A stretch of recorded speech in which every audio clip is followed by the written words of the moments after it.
Hello, Laura Brandenburg here.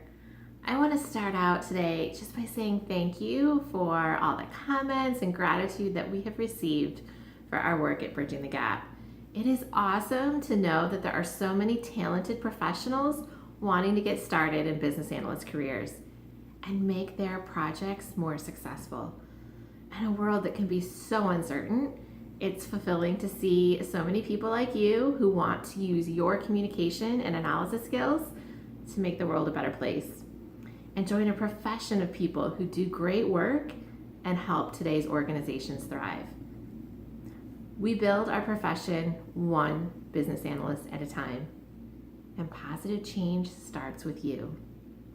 So this is the second lesson in our free Bridging the Gap training series on getting started with confidence and success as a business analyst. In the first video, I described exactly what a business analyst is. I recapped the career opportunities for business analysts and how there are hundreds of thousands of new job roles opening up in the coming years, and how those moving into business analysis often experience significant salary increases, like the 40% increase I received when I moved from quality assurance to business analysis. I also gave you insights on how to overcome the most common challenges that new business analysts face on business process and software change projects, like being too business oriented or too technology oriented or too new and just assuming you have to make this up as you go along. Because when I started Bridging the Gap back in 2008, my goal was just to share what I'd been learning through all of my experience and give others an easier path. And at that point, I had several years of experience as a business analyst. I'd been a director of a business analyst project management and quality assurance team, and I was actively consulting and contracting as a business analyst. But to be honest, even with all that experience, I thought that a structured, streamlined business analysis process would be impossible to create. Projects are so different, right? Every domain has its own nuances. However, over time, I've proven myself wrong. And there is a step-by-step process that can radically transform your professional career, give you more confidence, and help you earn your stakeholders' trust and respect. I've shared it with thousands of course participants as part of our BA Essentials Masterclass, and I'm going to share it with you today. Because once you know how to walk your team step by step through the business analysis process, then there isn't really any ambiguity about what to do next. And you are even able to come up with realistic and credible timelines that keep your project managers happy. All of a sudden, you start to experience some amazing other benefits as well. Your stakeholders start showing up to your meetings because they don't want to miss out on the decisions and, well, even the fun. That might sound a little odd, but I've always been told that I can make a boring process like business analysis at least a little bit fun, and I want to teach you how to do that as well. So now, before we dig into the details of the business analysis process, let's make sure we are on the same page about what this process is in service to. All of our processes have a desired outcome or a goal that they're designed to achieve. So what is the goal for our business analysis process? I believe that success for a business analyst means that all project team members understand and act from the requirements, and that the requirements represent the best possible solution to the business needs. This is your measure of success. This is the standard against which you can evaluate your work and decide where to improve. And if you are in the work of mentoring and coaching other business analysts, first off, hats off to you. But then this is the measure of success that you can use to evaluate their work and help them improve. Achieving this kind of success means that you will collaborate. And as a business analyst, you will collaborate with business stakeholders to understand their needs and problems, with the project manager and technology stakeholders to understand what types of solutions are possible and feasible given the technology options available to you. You'll also collaborate with business process workers to make changes to their day-to-day workflow as part of the solution to deliver increased value. Your business analyst work most definitely does not happen in a vacuum. Business analysis work is very analytical, but it is not only analytical. And this is why communication skills are so important as a business analyst. So we know that our goal is to be sure that all project team members understand and act from the requirements. and that the requirements represent the best possible solution to the business needs. And we know that we will collaborate with business stakeholders, project managers, and business process workers to get there. So how do we do that? What's the process like? So here is the 8-step process that will allow you to get started quickly and effectively as a business analyst. I'll talk you through this at a very high level, and then we'll address some of the more common challenges that come up. And the first thing I want to say is that even though we're going to walk through these steps in a linear way, your actual work as a business analyst will be iterative. And it's not uncommon to bounce back and forth and between the steps as you gain more clarity and uncover new issues. So step 1 is getting oriented. This is where you clarify your role on this particular project, figure out who your stakeholders are, understand the project history, and learn about existing systems and processes. So many mistakes that new business analysts make can be resolved here by being willing to ask questions and seek out information instead of making assumptions that turn out to be false. And if you are getting a new business analyst up to speed, proactively providing this kind of information will set them up for success instead of failure. Step 2, discover the primary business objectives. This is where we get clarity on the true business needs before the scope is defined. And often by reconciling conflicting information or expectations among your primary stakeholders. Because rest assured, whether you address them now or later, these differences will come up. And it will save you a lot of time and frustration to deal with them earlier in the project. Next is step 3, defining scope. And here you make the business needs tangible in such a way that multiple project team participants can envision their contribution. This is a collaborative process, and buy-in on scope paves the path for a successful requirements project. Step 4 is formulating the business analyst plan. And here you determine the work you have to discover, analyze, and validate the requirements. You decide what types of requirements deliverables you will create, and you create a timeline that incorporates your scope of work and the involvement you need from stakeholders to ensure your success. And while many business analysts resist this step because it feels like so much is outside of your control, this is actually the work that establishes your value and your power. Your plan defines the circumstances of your success. It will help you get buy-in from stakeholders on the time they need to be available, and make it clear when challenges like not having time for meetings or documentation reviews, what those will do to your project. Okay, now let's move on to step 5, which is defining the detailed requirements. This step often takes the most time.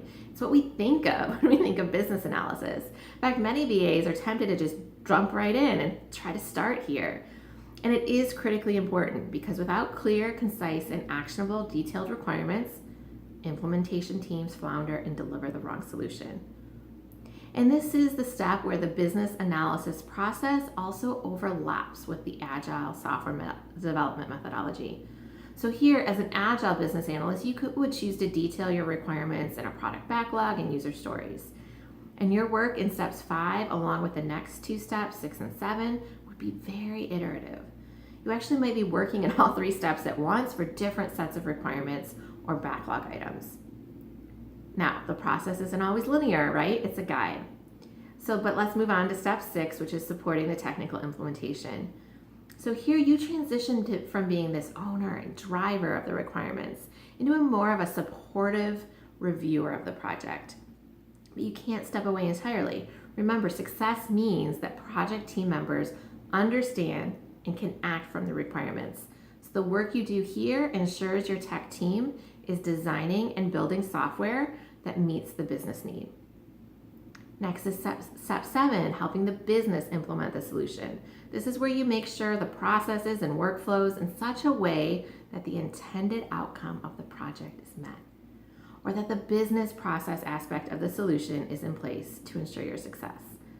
Otherwise, you risk the failure that one of my clients experienced. This was before they hired me as a business analyst, where they implemented an entire document management system, intending to eliminate manual steps and save paper, only to find out that the business users were printing and scanning documents multiple times.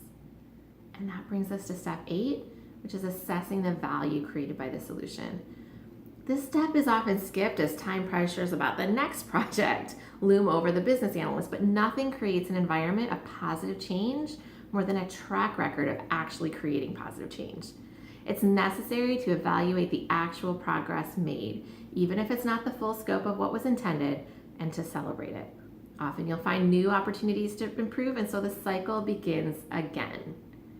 Now, you are never out of work as a business analyst, and once I teach people this process, one question that comes up is what to do on smaller projects. Isn't this process just a little heavy?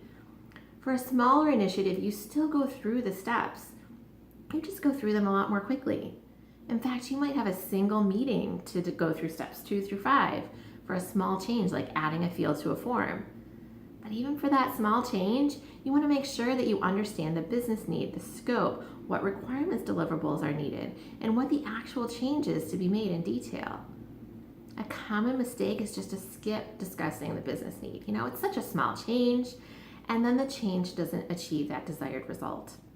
Often, this is because the business process also needs to change, not just the software. Or a small change like adding a field morphs into a significant one that involves updating several reports, migrating data, and retraining staff members.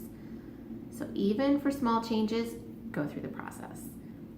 Now, another question we receive is why job descriptions for business analysts don't quite line up with these expectations and often focus on what seem like unrelated skills like technology expertise or industry domain experience. It's a great question, and it's a good opportunity to clarify job roles. So first of all, there are 2 primary ways that the business analyst job title is used. And the first way is for this role of enabling process changes and software changes, like we've been discussing. The second way is more of a financial analyst role to describe a set of responsibilities for analyzing financial data to inform business decisions. What's more, that definition we reviewed in Lesson 1 from the International Institute of Business Analysis, it encompasses these 2 definitions and many, many more. It's like extremely broad. And to add to the confusion, there are many jobs with the title of business analyst that don't actually fit into the definitions of business analysts. So it's helpful to think about the different types of roles, I think, to just kind of sort through the different kinds of jobs that are available. So here's the different kinds of roles. Hybrid, this is where you're doing business analysis and a set of responsibilities from a related profession. So it's not uncommon to see business analysts also doing QA testing, project management, or software development. And then we see skills from those jobs in the job description. Specialist, this is where you are hyper-focused in a specific area of expertise. Your expertise could be in a methodology like Agile or Six Sigma, or it could be in a domain like healthcare or insurance, or it could be in a tool like Salesforce.com or Microsoft SharePoint. And then finally, there's the generalist. This is someone who can work in multiple domains with multiple tools, with multiple methodologies, and is focused on the core business analysis responsibilities we've outlined here. So when you look at the job market today, most of the roles are hybrid roles or specialist roles, and it can make the opportunities seem rather fragmented. But in reality, what this shows us is that the need for business analysis skills is so fundamental and so valuable that the variety of roles available to us as business analysts is almost unlimited. Business analysis is everywhere, and on every successful project, you'll find a business analyst. When you focus on the development of core business analysis skills and merge these with any areas of expertise you already have from your career background, you are going to find the subset of roles that are the best fit for you and your career right now. And you'll get on a path to developing skills that are going to serve you for your lifelong career as a business analyst and beyond. How do you actually develop those core skills? That's what I'm going to share with you in the next video. So I'll give you the insider view into some of the templates a business analyst uses and the different steps of the business analysis process, and also answer some of the questions we've been receiving about our virtual training programs at Bridging the Gap. I'll also be sharing a really time-sensitive offer to give you a path to get started more quickly with more success as a business analyst And so you'll want to check out that third lesson as soon as it's available. For now, remember our key teaching. Success as a business analyst means that all project team members understand and act from the requirements, and that the requirements represent the best possible solution to the business needs. This requires your best in terms of both analytical work and communication and collaboration. It's also a lot of fun. So in the meantime, please leave a comment below. Now that you know a little bit more about business analysis, what excites you most about the role? Where are there potentially gaps in your work that you could expand and fill, creating even more value for your organization and more momentum in your career? And again, this is Laura Brandenburg, and welcome to Bridging the Gap. We can't wait to help you take the next step and achieve more success in starting your business analyst career.